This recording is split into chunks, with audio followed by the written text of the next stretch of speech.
এই ওষুধের বোতলগুলোর প্রতি কি এমন মায়া জন্মেছে আমার জানি না, এগুলো ফেলতেই ইচ্ছে করে না।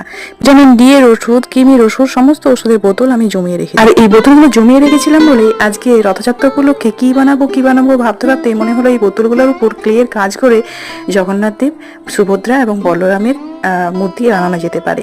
তাই সেটারই কাজ শুরু করে দিলাম। দেখো এখানে ক্লে দিয়ে আমি প্রথমে মূর্তিগুলো তৈরি করে নিয়েছি, তারপরে কিছু ডিটেলিং করার পর আমি এগুলোর উপর রং করা শুরু করে দিয়েছিলাম। ছেলেকে খাওয়ানোর পরে এই ওষুধের বোতলগুলো আর আমার কিছুতেই ফেলতে ইচ্ছে করে না, মনে হয় এগুলো দিয়ে তো কিছু না কিছু একটা বানানো যাবেই। আগের দিন আমি বানিয়েছিলাম একটা ডাইনোসর, আর এখন আমি বানাচ্ছি এই জগন্নাথ দেব, বলরাম আর সুভদ্রার মূর্তি।